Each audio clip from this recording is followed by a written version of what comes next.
This week, we finish up our series on going to Baja, California, with some of the things that we love doing down there, plus the latest RV and camping news and more. This is RV Miles. This spring, LL Bean wants to help you feel great out there with gear, tips, and advice for heading outdoors and exploring all the possibilities of the season. Spring is the start of bug season, so here's a tip to deter ticks. Wear light-colored long sleeves and long pants. Pull the cuffs in your sleeves tight and tuck your pants into your boots. Tightening those cuffs will help keep bugs out of your clothes, and the light colors will help you spot any insects more easily if they get on you. For more fun ideas, easy how-tos, and inspiring stories, visit llbean.com/guide.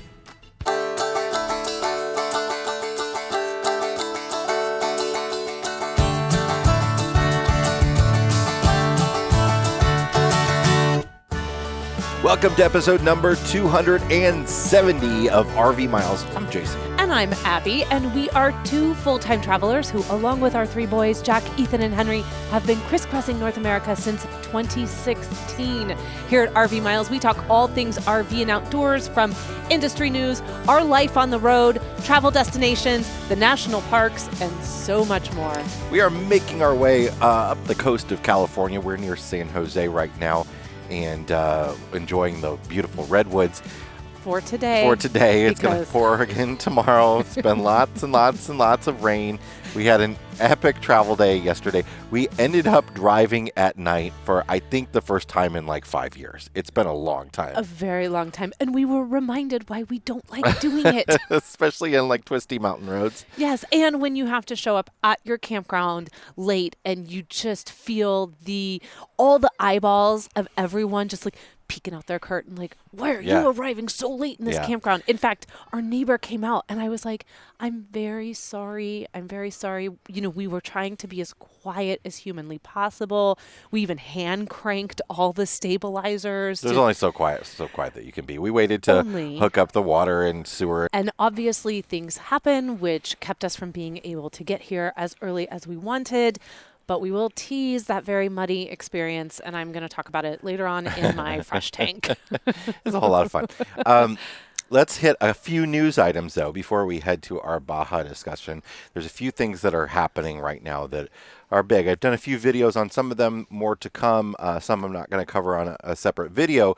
But the big thing that's happening right now is there is a new bill for national parks and public lands being worked around in Congress. It's been going on for about a year and a half now, but it's officially being introduced into committee, and it is one of these sort of bills that they say is a no-cost bill. I can't remember what they call that, but there's a name for that where there's no revenue there's a spent. cost for everything. The problem with that being is one of the things that they're considering is the idea of more private partnerships for campgrounds. And on its face value, that always sounds good. Okay, there's private companies are going to come in and they're going to run a campground and they're going to reinvest in it and they're going to make it nicer, and that's good for the American people. What ends up happening is they only pick the ones that they really want. They don't want to run all of the national park campgrounds. They're not all profitable. They only want to pick the ones that they want to run that are going to be the most profitable. They charge very high prices for them, of course. We're seeing $90 a night at some national park campgrounds right now. And they put money into overhauling them. Mm-hmm. And what happens with the way these contracts work is that the money they spend on overhauling these campgrounds or any sort of public facilities like that, it might be housing for their employees, all that sort of stuff. That when their contract ends, the way these contracts work, it ends up that money is owed back to them when the contract ends. So what happens is we, the people, get a good deal on a bid for a contract from a company that's going to come in and run, let's say, all the concessions at Yosemite National Park. That concessionaire company comes in, they spend a lot of money, they overhaul stuff, and they make it nicer. It's a little bit more expensive or a lot more expensive, but it's nicer. And then when it's time for contract renewal, because all that money is owed back to them, either the government has to pay them that money or the new bidder has to pay them that money.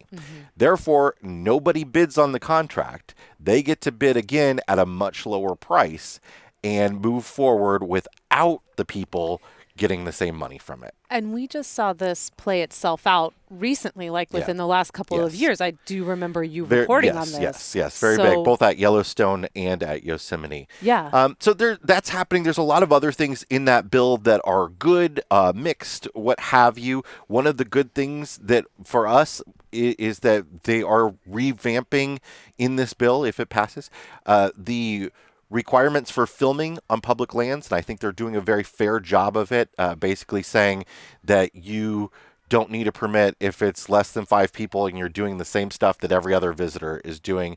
And if it's more than that, you can apply for a permit that doesn't cost anything. And if it's over a certain amount of people and certain amount of stuff involved, then you go through a standard permit process. But it does seem better on that front. And there's lots of other sort of partnership investment opportunities happening in it, which all sound to be good, but there are a lot of variables in it that, we'll see what happens with. I'm really bothered by the idea that private companies are going to come in and start running campgrounds. I think if that happens, we begin to lose some of the very last places out there that are incredibly affordable to camp, that feel like still wild spaces. I'm all for care for these campgrounds. I don't want a major overhaul. I don't need all the bells and whistles. I don't want all the hookups.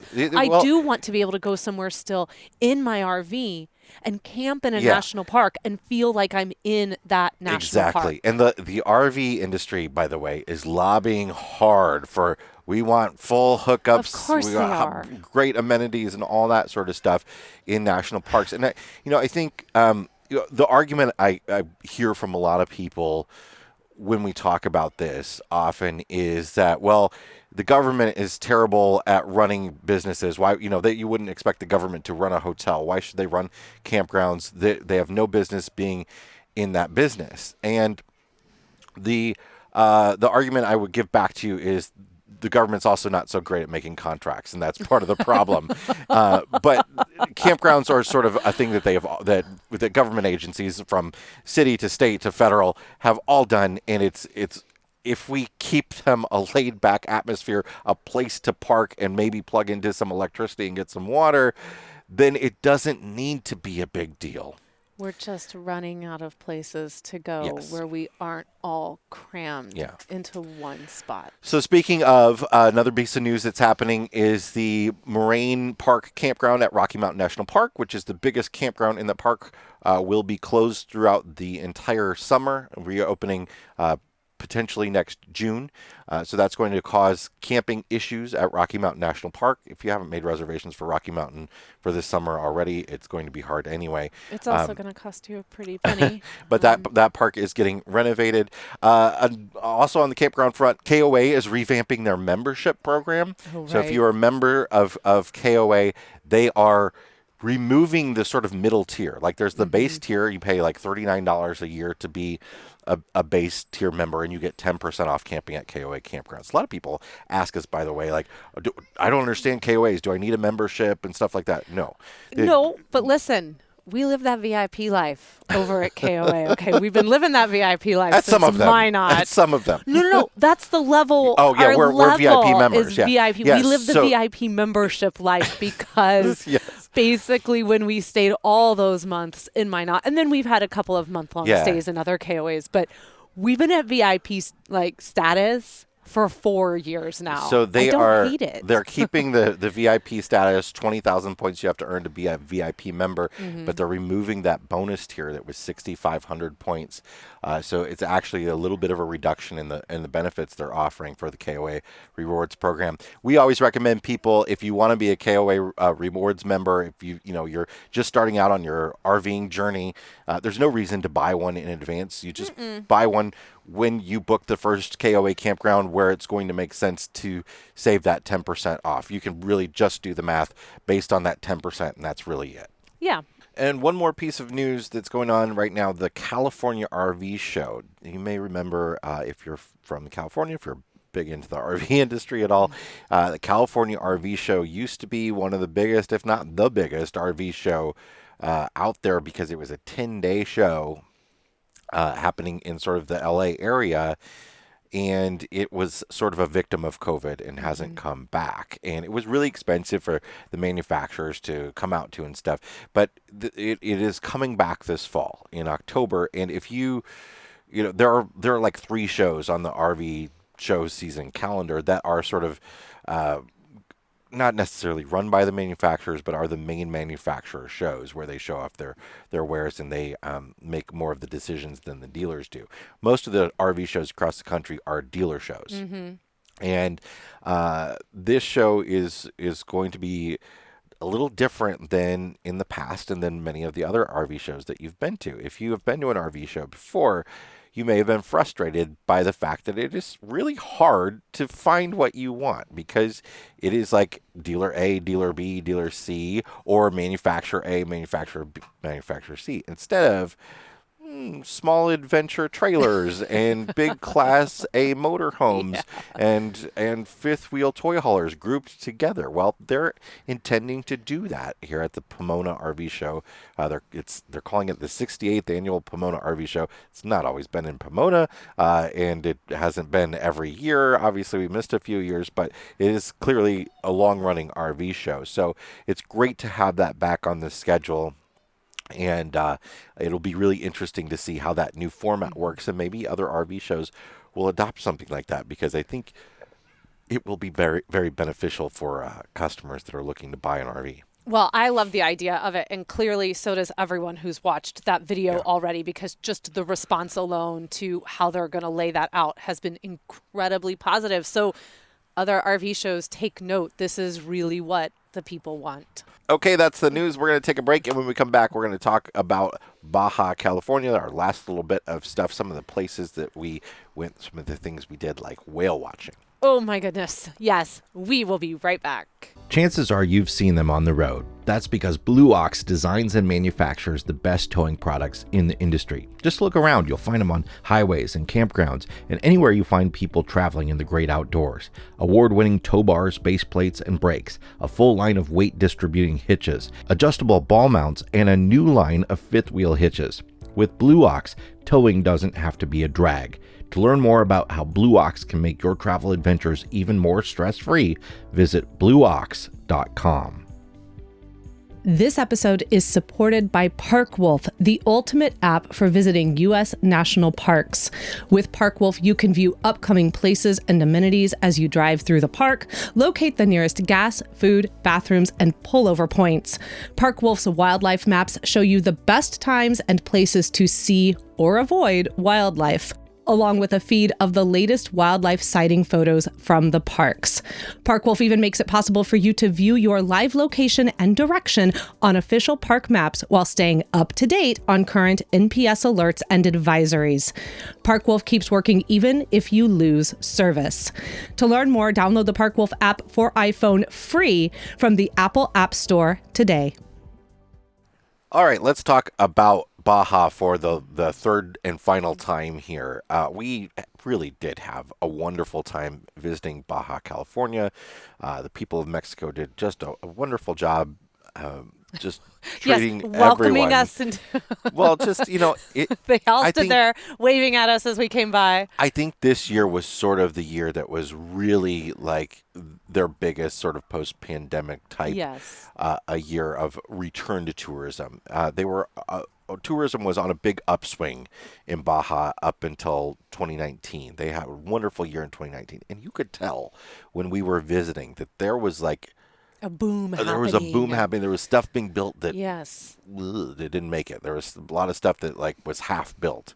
Abandoned. And because when the pandemic hit, people just couldn't go down there, right? So they are back, and it is great. And I will say, first off, that the vast majority of what we did was sit on a beach.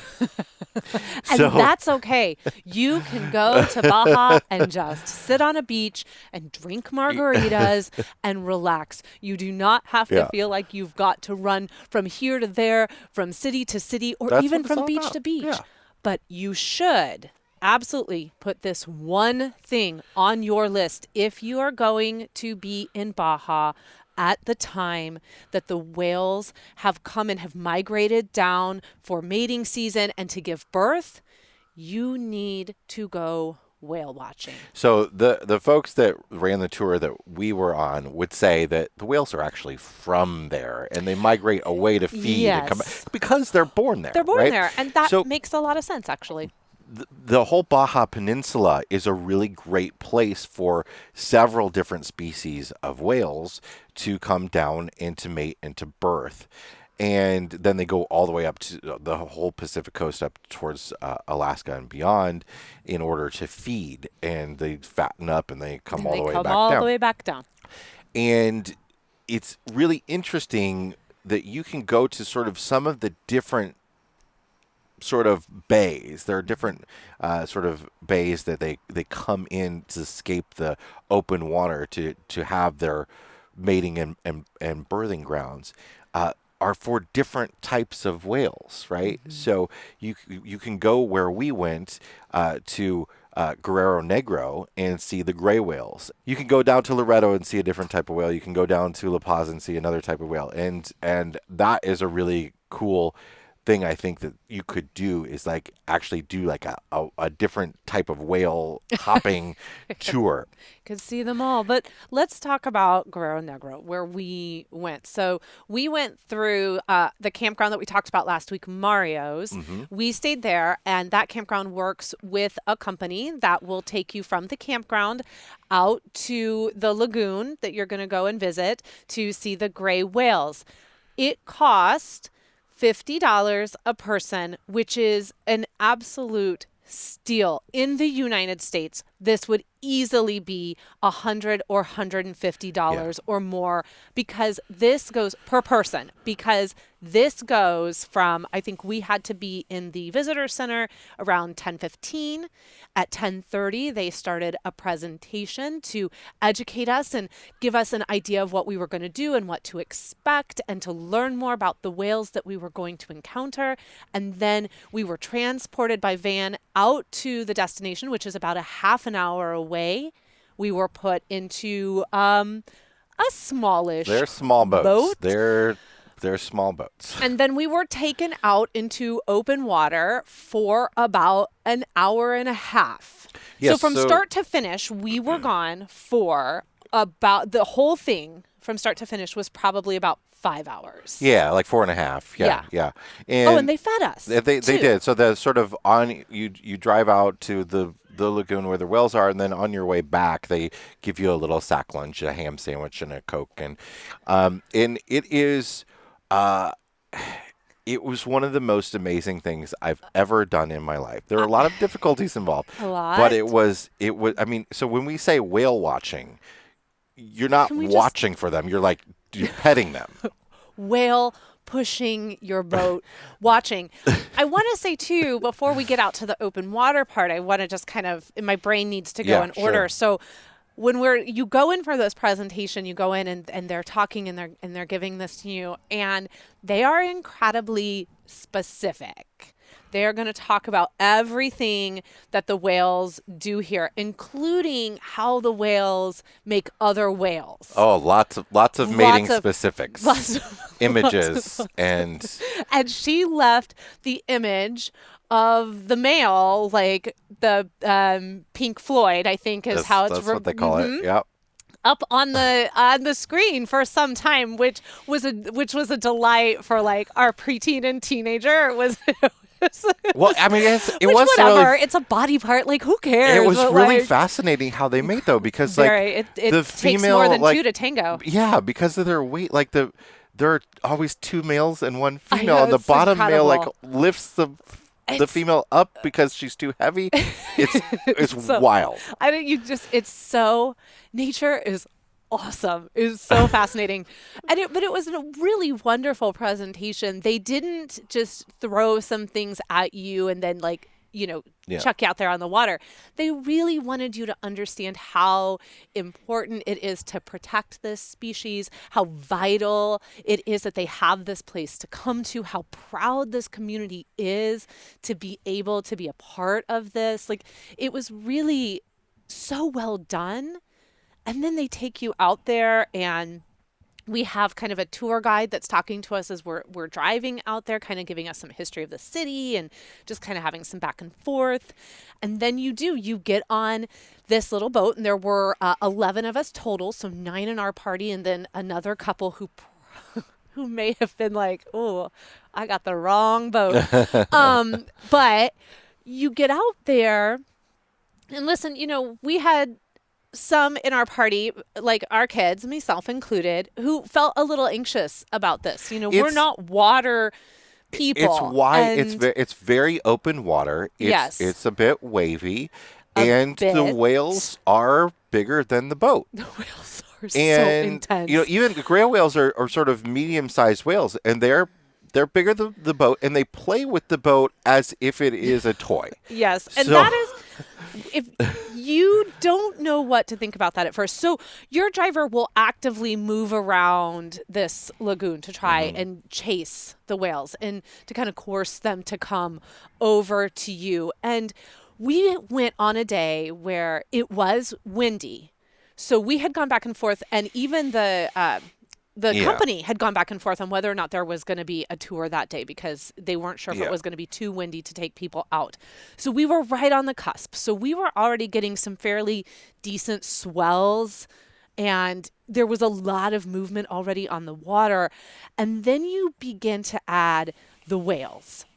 And at first they're out in the distance, and you're remembering the names of all the different types of movements that they make because they had gone through this in the discussion.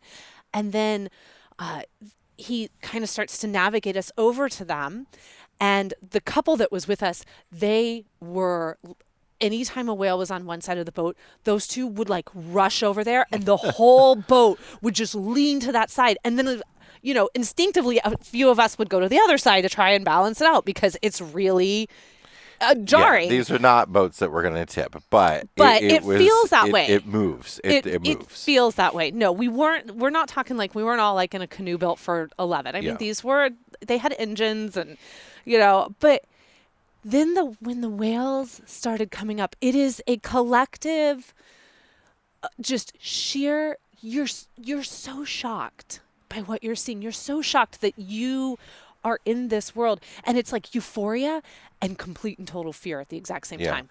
Because when they get under the boat, when they start pushing the boat, and they're pushing it so we're going in a circle, or they like put it on their back and like move it around because they're scratching, and you've got like a mama and a baby. Yeah. And I have to say, I was able to, and I think several of us were in the party, were able to reach out and actually touch the whale.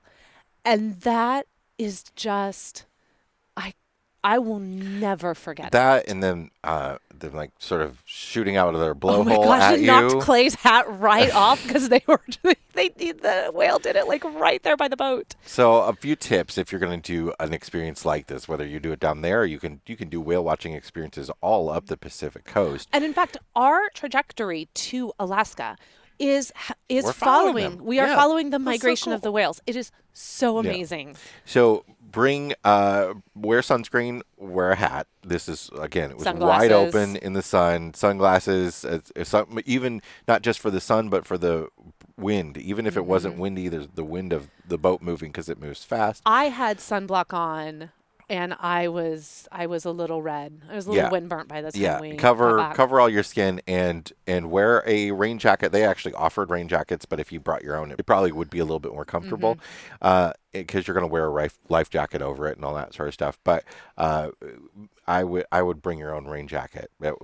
I had mine up over my head and like cinched on my face when we were getting. I mean, we were getting sprayed by them. We were getting sprayed, and we can only speak about our experience with this particular company and also the conditions of that day. But really, if you have people that can become easily anxious or particularly aren't very comfortable on water, then this might not be an experience for them. In some respects, for some of our kids, this was really, really amazing. And yet at the same time, they had moments of sheer terror. And I know that we got to a point where it began to feel a little chaotic, a little out of control. The driver was really taking his cues from the two people that were incredibly aggressive about wanting to see these whales, and he wasn't really noticing what was happening with the other 9 passengers, which after an hour and a half of being out on this water and being pushed around by whales and the swells coming and rocking us all over the place, and some of us were starting to get seasick, we got to a point where we had to say, we need to go. We cannot be out it here was anymore. close It's to the end too anyway, much. but the whole thing did feel a little long, and I was starting to get seasick, and I'm usually the last one too. And just a little, the energy just started to get like a little chaotic and a little all over the place. And the whales started to feel a little bit more aggressive, and everything was starting to, it was reaching a point where I said, okay, we're done. Like, we're done. This is, at this point, nobody is having fun. And this is not what I want everyone to remember. And I was trying to just tell myself, look out on the horizon, you will not vomit. Although they did say people do puke, and if you have to do it, please just do it over the boat. You'll be feeding the whales. All right, so the whale watching was a whole lot of fun. The other really big thing that we did was sort of the first thing that we trekked down to, and that was down in the town of La Paz on Tecolote Beach, where we mentioned visiting in the previous episode when we talked about where we camped. We visited a meetup of folks from a group called the Republic of Nomads. This was one of their town hall meetups, which was free. And Republic of Nomads is sort of a newer organization. There's several other social organizations out there, like FMCA, Full-Time Families, Escapees, and the Republic of Nomads folks are trying to do it a little bit differently, where it is very much sort of user-driven and service-driven. So usually they have like a service project, like helping in an animal shelter, build a pen or something like that. Here we did a beach cleanup day as part of this event, and it was a great few days of a place where the kids could have sort of pre-organized activities, and the adults. And the adults. We had morning yoga. There were coffee talks. In the evening, there were campfire chats. There were dance parties, and there were, they call them rig rolls, where you go from one rig to the other about every 5 to 10 minutes, and everyone has kind of put out some food or drink, like maybe their favorite cocktail or a specialty to that area, and you just go from rig to rig, and you get to it's a great way to kind of get to know everyone, see where everyone's at, kind of get to check, everybody's rigs out. And then also this coincided with the return of Carnival to La Paz, and in fact to the whole state of Baja. And so that was one of the things that we did not go to Carnival when the whole group went, but from what we saw, it looked crazy. It looked awesome. It looked really busy, and it took a very long time for the parade to show up. What it came down to is we were like, we are just having such a good time here on this beach and going to these little restaurants here and all that sort of stuff that we just didn't want to leave. Well, it happened also kind of like right at the beginning of the event, and we had just been through a series of like pretty long travel, and frankly, everyone was tired. Yeah. And sometimes you just have to honor that, and sometimes that's something that we try to be really mindful of, is we can't do everything, and we knew that there were other things within this core group we really wanted to do, because they all did end up getting kind of split up anyway when you get down there. And we wanted the kids to be able to rest. So we opted not to do it this time around. Several of the folks that were down there for this event or visiting this event were sort of traveling together. And I do really think that is a great way to do Baja, is to travel with somebody else. Absolutely. As we have been doing. I can't imagine doing Baja without Jamie and Clay. Absolutely. And they're just a good group of people people, again, it's a new organization that's only started up fairly recently, and it's not, there's no paid membership yet or anything, so you can check them out. The main sort of way to find them is on Facebook, but they also have an email list if you go to their website, which is therepublicofnomads.com. Yeah, absolutely. Go check them out, see what they're about, and if it seems like something you'd like to be a part of, they are so welcoming, and I know that they would love to have you, and we would love to see you over there too. So other than those two big things, and again, a lot of hanging out on the beach, we visited a couple towns. We did sort of spend a little bit of time in the town of Loretto that we talked about on a different episode, but we really want to encourage people to visit Loretto. It's a really nice little town where you can sort of visit the historic district and lots of restaurants and sort of open air farmers market and sort of bazaar type atmosphere, and it was just a really pretty quaint place to be. Yes. So that's kind of it. This is wrapping up. We're going to take this question here, but this is wrapping up Baja for us. It's time now for the podcast to move into California. But before we do that, before the episodes progress, I think this is a really great question to end on. And it was asked on YouTube and is a guesstimate of what percentage of RV types did you see in Baja? And I would say a really healthy dose of everything. I think there were probably more medium-sized motorhomes than you see elsewhere. Small to medium-sized motorhomes. There are a lot of sort of Class B camper vans and Class C motorhomes that are of like the 30-foot range. That said, though, at Playa Santispac, the amount of larger Class A's and bigger fifth wheels. When we were in Santispac and Tecolote, I feel like those were two places where we saw a lot of bigger rigs because those are sort of like really popular destinations you're going to hit. But for sure, when we were in some of the campgrounds like Puertecitos, that was because of the size of those spaces. A lot of the mid to smaller rigs, a lot of vans. We saw a lot of schoolies down there, which was really cool.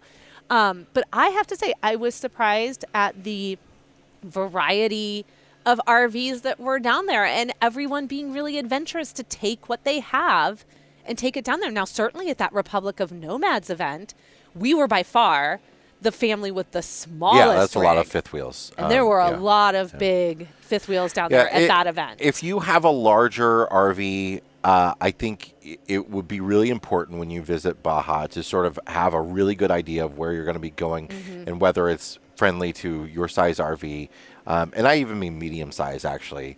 Join a Facebook group or something and talk to people that have visited at certain destinations and find out if there's a good spot for you, because some places there are, and some places that I just wouldn't take a 35-foot plus Class A motorhome. Yeah, and if there's anywhere that we have mentioned during this series that we weren't really clear about whether or not it is big rig friendly, please ask us. Please go ahead, leave a comment on that episode or send us an email over at editor@rvmiles.com and ask us, because we tried to do that as best we could, but it is possible we didn't get to all that. But if you're curious and want to know, we will be happy to answer that for you.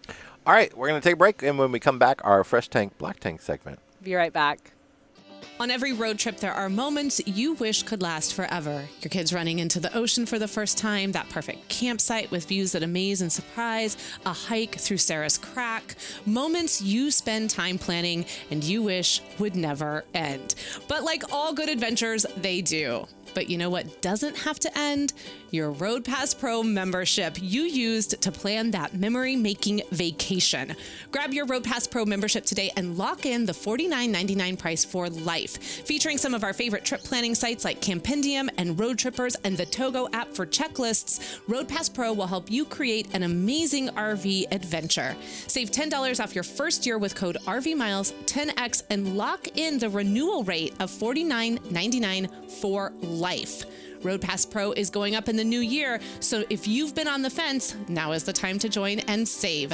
Just click the link in the description and use code RVMILES10X to save $10 off your first year of Road Pass Pro. RVMattress.com by Brooklyn Bedding. Abby, the kids, and I have been using their mattresses in our last 2 RVs, and we couldn't be happier. We're sleeping better, and we're able to customize it to fit our exact needs. Our kids' odd-sized bunks in the new trailer, no problem. RVMattress.com offers a 120-night sleep trial along with a 10-year warranty. Plus, their products are toxin-free, they're made in the USA, and they're incredibly simple to set up. We've had them shipped to campgrounds, and you just unbox them, unroll them, and let them expand.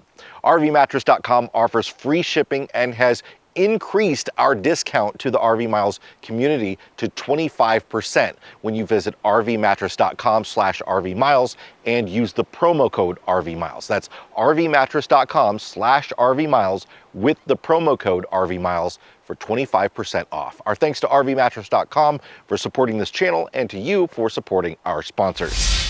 All right, we are back, and it is time to check the level of our tanks. Now, this week we have a joint gray tank because we kind of knew that this was going to be no black tanks, just gray. Just a gray, this one. And so we want to talk just a little bit about, for any of you RVers out there who like to go to amusement parks and check out big destinations as you're traveling around, we wanted to share with you our experience going to check out Super Nintendo World at Universal Studios Hollywood. Now, we are gray tanking this because we were Nintendo kids. We grew up in the Nintendo generation. Our kids are big Nintendo fans now too. We were super excited to check this out. And there are a lot of boxes that it ticked that you just had all the feels for. But there were enough really glaring things that left us a little disappointed, I think. So if you're not familiar, this is something that just opened a few weeks ago. Yeah, just in February, I think mid-February. And calling it a world is a real big stretch. I think it should be the Nintendo City Block. If you've ever been to Universal, there are sort of like different areas in Universal. They're just like a Disney World. They're not even lands. They're a little bit smaller than that. And it is one of those. It is an area that is basically Mario themed. Like they call it Nintendo, but it's Mario themed. It's Mario themed for sure. Entirely. I don't think there's anything that's not Mario there, right? So it was supposed to be kind of like a secret place, but you have to like get reservations to get in it and the minute you walk into the park, there's giant banners for Super Nintendo World. It's so popular right now that you do have to you either get a reservation to get into it in the morning as soon as you get on site. Well, you can get one beforehand, but those sell out, and you pay extra for those. Or there's supposed to be a way to get a reservation when the park opens and you were on site. The first part that makes this gray is that's very unclear, that process, because we had read up and learned and thought that we would arrive very early. We get there, be in the park when it opens, and we were. We yanked those kids out of bed at 6 a.m. Because we had a drive to it. It was quite a drive to it. And we were headed down there with my brother and his family. We all wanted to meet up. We drove down there. We were in the park at 7:50 with the apps ready to go at 8 a.m. And the reservation wouldn't pop up. Nothing up. So I went and asked someone that worked there, and they were great. They said it'll be anywhere between 8:45 and 9. So we waited. 8:45 comes, 9 o'clock comes. We still can't make the reservation. Then we started reading, because it was very rainy that day, that, if the park isn't super full, they won't really open up the reservations because you can just come and go because they're not meeting capacity. Yeah. So we thought, okay, that's, we've been checking. It's almost 10. We've been checking since then. Nothing's opening up. We're just going to go ahead and do our thing. Well, all of a sudden, we're sitting there, and I thought, I'm just going to check really quick before we get on this ride. And bang, reservations are flying. Now we can't get in until I think it ended up being 11:30 that we all got in there. And by the time we got into this city block, it was packed. It was, you just person to person everywhere. Yeah, look, when you walk in, let's start by saying, when you walk into this land, I mean, it really was awesome. Wham Bam senses you are in a Mario game. You were right inside a level of Super Mario Brothers. Goombas. It's just, there's power-ups everywhere. There's coins spinning in the air. It's amazing. It's phenomenal. So you get to you get the eye candy for a little bit. And then you go, so what are we supposed to do now? Right. Well, okay, so all that really is in there is one restaurant, one ride, and then an activity we'll talk about in a minute. Yeah. But the ride is a Mario Kart themed ride. And they said the line was like 3 hours long on the sign. It ended up not being that long. And we still got in that line because there was nothing else to do. And the ride was, it was okay. They're reaching far with some new technology that's really cool. Mm-hmm. In the end, I kind of felt that like I'd rather actually just play a game of Mario Kart on a Nintendo Switch or something. But it was kind of cool, but not 3 hours wait cool. Which we didn't do. It didn't end up being that long. It only really ended up being a 60 or 70-minute wait for us when they were telling us it was going to be 200 plus. We couldn't get into the restaurant because the restaurant reservations were entirely gone by the second we got in there. And you can't make a reservation until you get in the there. park. And you can only go to this area at your entrance time, and then once you leave the area, that you can't come back in unless you get another reserved entrance. And so we had we could have gotten into the Toadstool Cafe at 9:00 p.m. But then we would have spent our entire day in Super Nintendo World, and you can't spend an entire day in this area of Universal. And the other thing that is a problem with this whole area is that they learned some lessons from the Harry Potter area. Mm-hmm. Where you can buy the expensive wands that do things, right? So you can walk down in the Harry Potter, you can do the spells, and they make things happen in the windows. And they're like 30 spots to do that along the Hogsmeade area. 30, but there's at least 20. The map is quite full. But so what they give you, or what you can buy for $40 a piece, is the wristwatch looking thing. It's a power band for Mario World. It's a slap bracelet, and it's going to have you can be Toad or a mushroom, or you can be Mario or Luigi, and you slap it on. And you can go you can punch a coin block and you get coins. Ding, ding, but what the main thing it's for is there are 3 challenges in this area.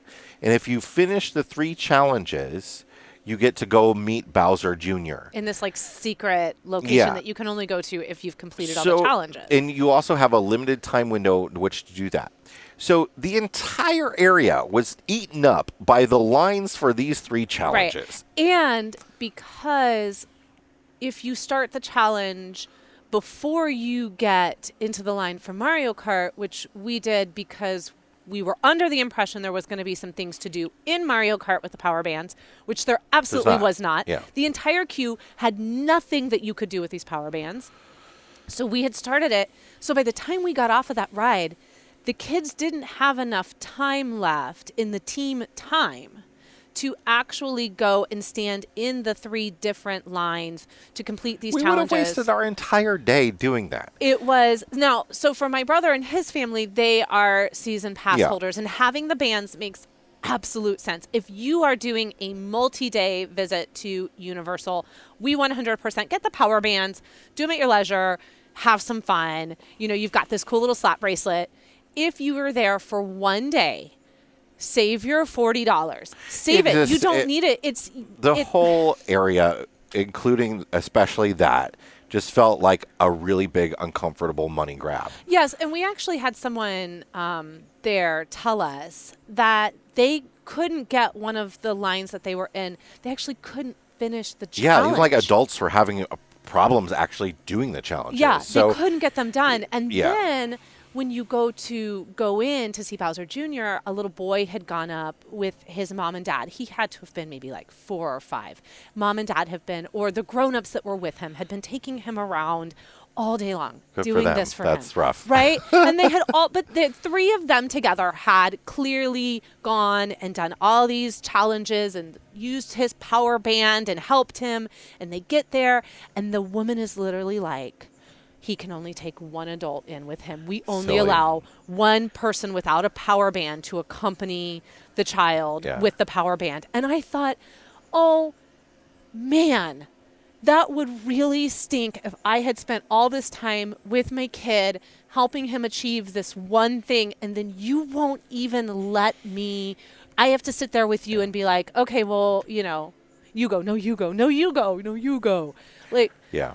and I thought, what does it cost you, Universal, to let this family go in together and see Bowser Jr.? So on the flip side, we've been to Universal, or at least I have, several times over the years. You've been a couple. In the last experience you and I had, we went together for our anniversary, and it was a little bit disappointing, I think. Yeah, it was all right. This time, I had a lot more fun than I had before. Oh, well, yeah, because we were also with family We were and with the family, kids. but I and think, that like, adds a vibe to it. I just had such a great time on, like, the backlot tour. Yeah. I had more fun in Hogsmeade than I had before. It was a good time. It was a better time. I think it was still a worthwhile and a fun day. I was just really disappointed with Super Nintendo World. It is definitely not something to travel to Universal to visit. If you're there, go for it, but it is not something to make a special trip for. And hopefully, as they build the one in Florida, they will learn a little bit from this one here in California and sort of correct some of these really glaring issues that a lot of people are really frustrated about because it is very expensive. Yeah. All right, Jay, what is in your fresh tank this week? Simply that we are camping among trees. We are in the shadow of some giant redwoods, and it is awesome.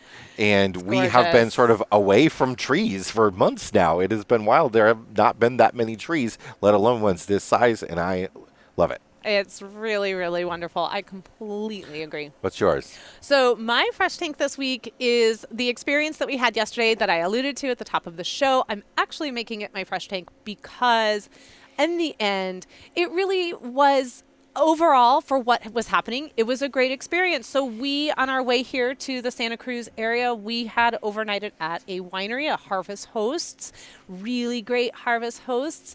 And they had like little dedicated parking spots for the RVs.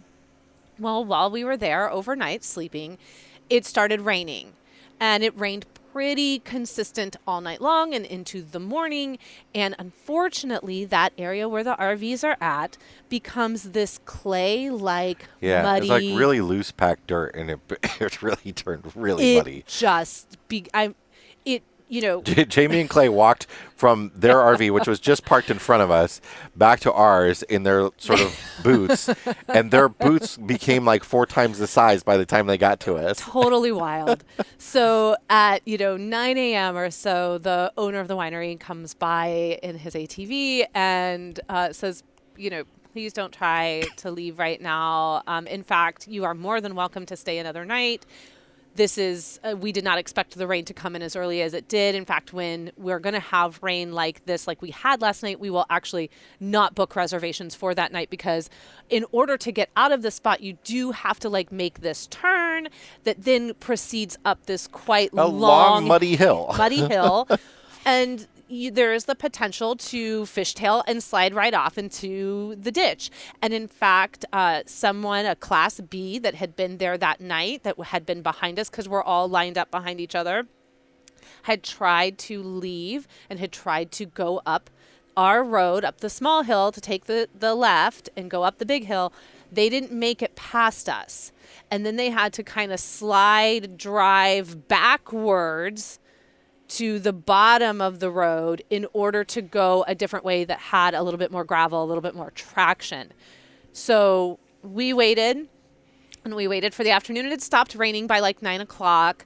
We continued to wait out the afternoon to decide what we were going to do. Try to let it dry out a little bit. Yeah. And so finally at about 3:34, we were like, okay, we think this is looking good enough. We had kind of felt that the truck and the trailer were going to be able to do this with the off-road tires that the Ford has. They're made for these like muddy environments. And so we felt